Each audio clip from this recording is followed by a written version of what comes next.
Doctor Ushma skin and hair clinic లో మీ చర్మం జుట్టు సమస్యలకు సరికొత్త పరిష్కారాలు అందిస్తున్నాం.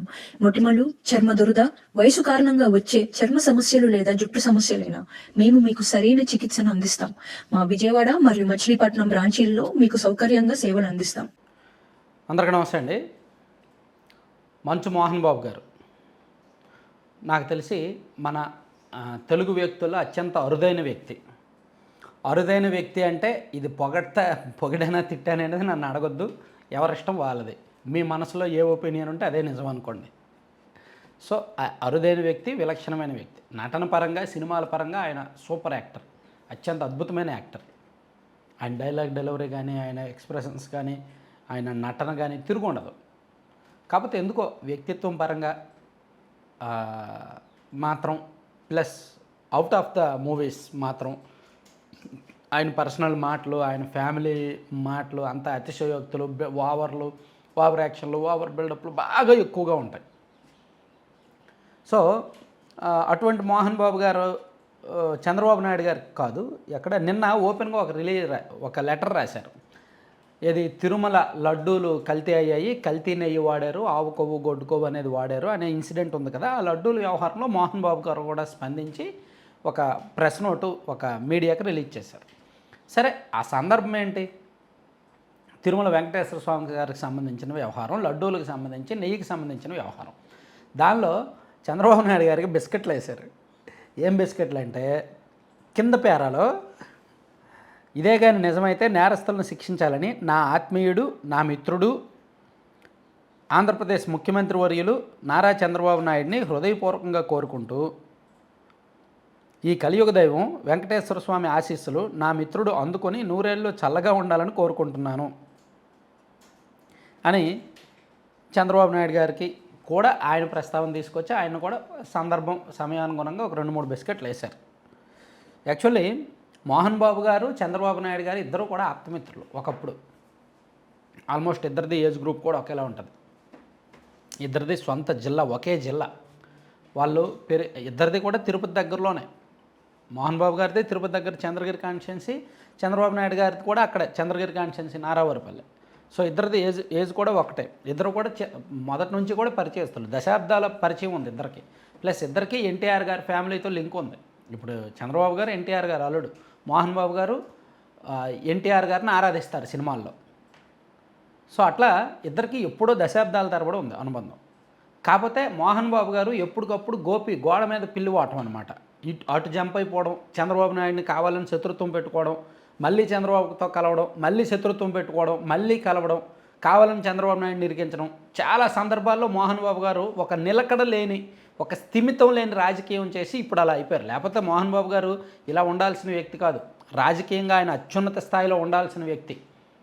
అందుకే కానీ ఆయన నిలకడ లేని కారణంగా, ఒక స్పష్టమైన అభిప్రాయం లేని కారణంగా, ఒక స్పష్టమైన రాజకీయ ఆలోచన లేని కారణంగా ఇలా ఉండిపోయాడు ఆయన. అంతెందుకు, మొన్న 2019 ఎన్నికలకు ముందు ఏం చేశాడు ఆయన?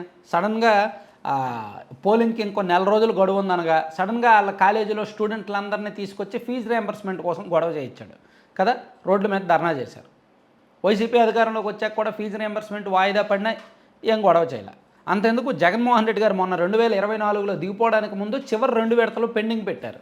విద్యా దీవెన లాస్ట్ చివరి 2 విడతలు పెండింగ్ పెట్టారు. ఇప్పటికీ పెండింగ్లో ఉన్నాయి 3,500 కోట్లు. మరి ఇప్పుడు జగన్ గారికి వ్యతిరేకంగా ఆయన రావచ్చుగా రోడ్డు మీదకి. సో అంటే ఆయన అప్పట్లో జగన్మోహన్ రెడ్డి గారి మెప్పు కోసం అలా చేసి ఆ తర్వాత 2 రోజుల తర్వాత వైసీపీలో జాయిన్ అయిపోయారు. వైసీపీ తరఫున ప్రచారం చేశారు. వైసీపీ అధికారంలోకి వచ్చాక ఆయన పెద్దగా పట్టించుకోవాలి. ఆయన ఆశించిన పదవి ఇవ్వలేదు, ఆయన పట్టించుకోలేదు. దాంతో ఆయన వైసీపీకి కూడా దూరమై బీజేపీలోకి చేరాలనుకున్నారు, కానీ కుదరలేదు. ఆ తర్వాత టీడీపీలో కూడా ప్రయత్నాలు చేశారు, కానీ ఎందుకులే ఈ వయసులో ఇంక పార్టీలు మారడం అని సైలెంట్గా ఉన్నారేమో. మొత్తానికి రాజకీయాలకు సంబంధం లేకుండా సైలెంట్గా ఉన్నారు. సో ఇట్లా ఆయన వ్యవహారం ఉందన్నమాట. సో మోహన్ బాబు గారు చంద్రబాబు నాయుడు గారికి అంటే అసందర్భంగా, ఈ సందర్భం ఒక చిన్న సంఘటన ఉంది. మేబీ 96కు ముందో అనుకుంటా, 94కు ముందో, నాకు కరెక్ట్గా గుర్తులేదు, కానీ 90స్లోనే ఒక సంఘటన ఏదో నేను ఒక బుక్లో చదివా. ఎవరో టీడీపీ ఒక వ్యక్తి రాసిన పుస్తకంలో మెన్షన్ చేశారు. ఈ ఇన్సిడెంట్ ఏంటంటే, శ్రీరాములయ్య సినిమా ఉంది కదా, ఆ సినిమా షూటింగ్ ఎప్పుడు, ఆ సినిమా షూటింగ్కి ప్రారంభం అనుకుంటా, ప్రారంభానికి పరిటాల రవీంద్ర గారును అండ్ మోహన్ బాబు గారు ఒకే వెహికల్లో వెళ్ళి వస్తున్నారు. అలా వెళ్ళి వచ్చే సందర్భంలో వాళ్ళ మీద బాంబ్ అటాక్ జరిగింది. మీరు ఇప్పటికీ గూగుల్లో సెర్చ్ చేయొచ్చు. జూబ్లీ హిల్స్ బాంబ్ అటాక్ అని సెర్చ్ చేస్తే ఈ ఇన్సిడెంట్ వస్తుందన్నమాట. సో అప్పట్లో బాంబ్ అటాక్ జరిగి వాళ్ళు సేఫ్గానే ఉన్నారు, కానీ వాళ్ళ వెనక వస్తున్న మీడియా జర్నలిస్ట్స్ వెహికల్ మొత్తం దగ్ధమైపోయి వాళ్ళు చాలామంది చనిపోయారు. సో అప్పుడు మోహన్ బాబు గారు మీడియాకి ఏం చెప్పారంటే, చంద్రబాబు నాయుడు ఇలా చేయొచ్చుంటాడు, ఆయన మీద అనుమానాలు ఉన్నాయని అప్పట్లో చెప్పారంట. అంటే ఇది నాట్ ష్యూర్, అట్లా అప్పట్లో చెప్పారని ఏదో ఒక బుక్లో నేను చదివినట్టు గుర్తు. నాకు నాట్ ష్యూర్ అనమాట. మేబీ ఇది మోహన్ బాబు గారికి గుర్తుంటుంది. ఆయన ఏం చెప్పారో ఆ సంఘటన ఏంటో ఆయనకు గుర్తుంటుంది, చంద్రబాబు నాయుడు గారికి గుర్తుంటుంది. అప్పట్లో అలా జరిగింది. సో అంటే అంత పాత చరిత్ర ఉంది ఇద్దరికి మధ్య, అంత పాత పరిచయాలు ఉన్నాయి. అంటే అప్పుడు కరెక్ట్గా ఎన్టీఆర్ గారి దగ్గర నుంచి చంద్రబాబు నాయుడు గారు సీఎం అయిన కొత్తలో మోహన్ బాబు గారేమో ఎన్టీఆర్ గారు వర్గంగా ఉన్నప్పుడు ఇదంతా జరిగింది. అప్పుడు ఆయన రాజ్యసభ సభ్యుడిగా కూడా ఉన్నట్టు గుర్తు.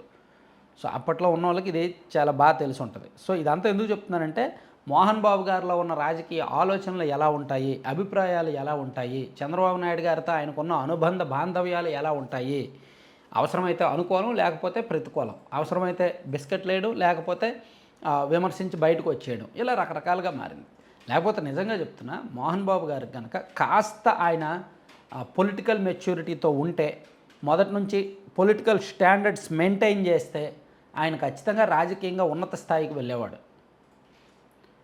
ఎందుకంటే ఆయనకి అప్పట్లో క్రేజ్ ఉంది, వరుసగా హిట్లు కొట్టి మొత్తం అన్ని వర్గాల ఫ్యామిలీ ఆడియన్స్కి కానీ, మాస్ ఆడియన్స్ కానీ, క్లాస్ ఆడియన్స్ కానీ అందరినీ కూడా అప్పుడు పెద్ద పెద్ద హీరోల పోటీలను తట్టుకొని మోహన్ బాబు ఒక వరుస హిట్లు కొట్టిన చరిత్ర ఉంది.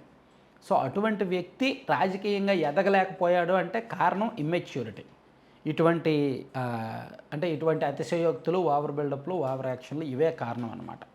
లేకపోతే నిజంగా ఆయన అద్భుతమైన వ్యక్తి, అద్భుతమైన నటుడు. Thank you.